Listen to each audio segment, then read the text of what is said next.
Kabe'nin yolları dönük dönük dönük benim yüreğim delik delik değil benim yüreğim delik delik değil dünya delikleri bir gölgelikdir.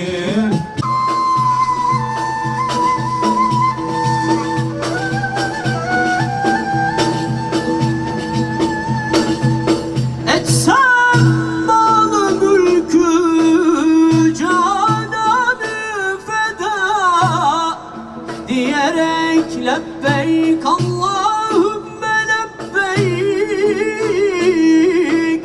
lebbeyke la şerike leke lebbeyk.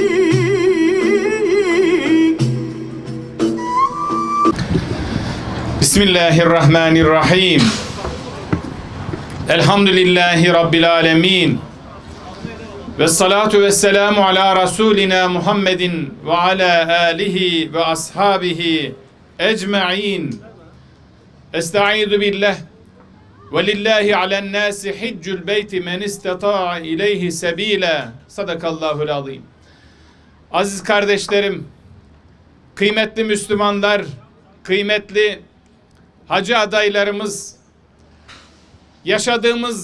ömrümüzde yaşadığımız en büyük heyecanlardan birisini şu an hep birlikte yaşıyoruz.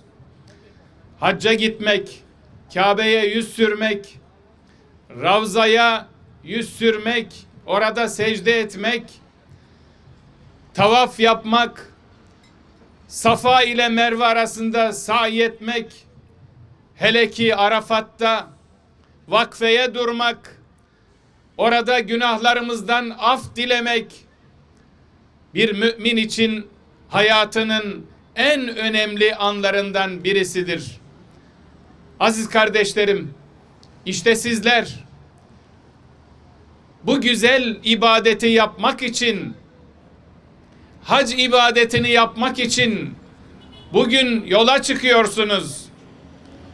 Biraz önce hocalarımızın dile getirdiği, ilahilerde dile getirdiği o heyecanları yaşamak için yola çıkıyorsunuz. Allah hayırlı eylesin, Allah mübarek eylesin. Kıymetli kardeşlerim, Efendimiz Aleyhissalatu Vesselam'ın Büniyel İslamu ala hamsin, İslam 5 şey üzere bina edilmiştir hadisi şerifinde yer alan hac ibadeti. İşte onlardan birisi kelime-i şehadet getirmek. Eşhedü en la ilahe illallah ve eşhedü enne Muhammeden abduhu ve rasulü. İkincisi namaz kılmak. Üçüncüsü oruç tutmak. Dördüncüsü hacca gitmek. Beşincisi zekat vermek. İşte hac ibadeti de İslam'ın temelleri üzerinde adeta yükseldiği o 5 esastan birisidir. Bunu yapmak inşallah sizlere nasip olacak. Buradan yola çıktığınız andan itibaren aziz kardeşlerim, kalbinizde, gönlünüzde Allah aşkı daha da artacak. Resulullah aşkı daha da artacak. Kabe-i Muazzama aşkı, Ravza aşkı, Arafat'a bir an önce varayım, vakfeye durayım, tövbe istiğfar edeyim, ibadetlerimden daha çok lezzet alayım. İşte bütün bunların niyetiyle bugün yola çıkıyorsunuz. Hocalarımız sizlere rehberlik edecekler. Gidip dönünceye kadar onlar Kabe'nin hikmetini sizlere anlatacaklar. Haccın hikmetlerini, Arafat'ın, Ravza'nın, Müzdelife'nin, Mina'nın hikmetlerini sizlere anlatacaklar. Müzakere edeceksiniz ve inşallah döndükten sonra ömrünüzün sonuna kadar o heyecanla İslam'ı yaşamaya devam edeceksiniz. Değerli kardeşlerim, Peygamber Efendimiz Müslümanı şöyle tarif ediyor. El müslimü men selimel müslimune min lisanihi ve yedihi. Müslüman şudur: elinden ve dilinden diğer Müslümanların emin olduğu kimsedir. İşte ibadetler bizim Müslümanlığımızı bu tanıma uygun hale getirmek için farz kılınmıştır. Bunun için namaz kılıyoruz. Bunun için oruç tutuyoruz. Bunun için zekat veriyoruz. Daha iyi Müslüman olalım. Daha iyi insan olalım diye bizler ibadet yapıyoruz. İşte bunun için hacca gidiyoruz.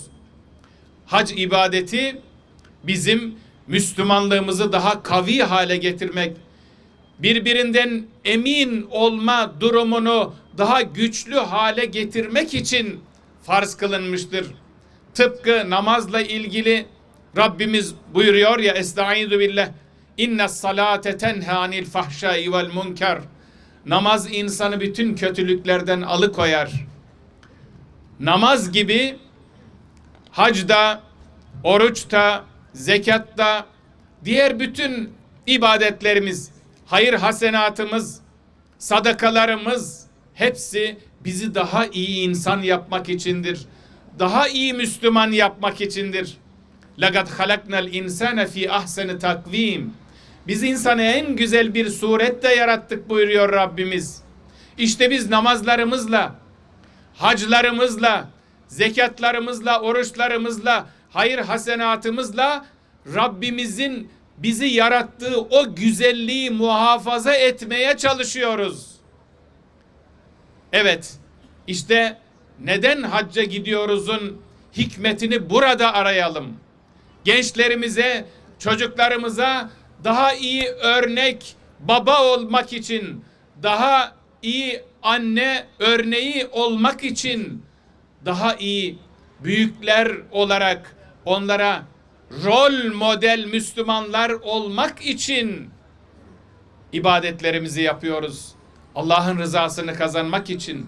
Bir de Rabbimizin bizlere vermiş olduğu namütenahi nimetler var.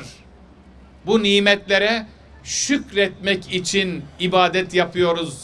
Onun için namaz kılıyoruz. Şükrümüzü eda etmek için. Değerli kardeşlerim, inşallah hac mekanına vardığınız zaman, Hicaz diyarlarına girdiğiniz zaman Allah Resulü Efendimiz'i gönlümüzde, kalbimizde daha iyi anlamaya çalışalım. Efendimiz Aleyhisselatü Vesselam gençliğini nasıl geçirmiş o diyarlarda ve kendisine nübüvvet geldikten sonra, peygamberlik geldikten sonra ümmetinin ve tüm insanlığın karanlıklardan aydınlığa çıkarılması için nasıl çalışmış, nasıl gayret etmiş. Kur'an-ı Kerim'de Rabbimizin ona vahyettiği şu ayeti kerimeyi bütün insanlığa tebliğ etmek için, Kur'an'ı bütün insanlığa tebliğ etmek için nasıl gayret etmiş, çabalamış, bunun farkındalığını hiçbir an aklımızdan çıkarmayalım. Estaizu billah. Elif lam ra. Kitabun enzelnahu ileyke lituhricen nase minez zulümati ilen nur. Ya Muhammed Aleyhissalatu vesselam, kitabı sana insanları karanlıklardan aydınlığa çıkarasın diye indirdik. İşte o kitabın indirildiği yerlere gidiyorsunuz. Amin. Euzu billahi mineşşeytanirracim. Bismillahirrahmanirrahim. Subhane rabbiyel aliyyil a'lal vehhab. Elhamdülillahi rabbil alemin. Ve salatu ve selamu ala Resulina Muhammedin ve ala alihi ve sahbihi. Salimen gitmeyi, ganimen dönmeyi nasip eyle ya Rabbi. Ya ilahel alemin. Yol kolaylığı, ibadet kolaylığı ihsan eyle ya Rabbi. Ya Rabbel alemin. Bu kutlu yolculuktan güzel hisselerle, güzel nasiplerle dönmeyi bizlere müyesser. Allahu Ekber, La ilahe illallah.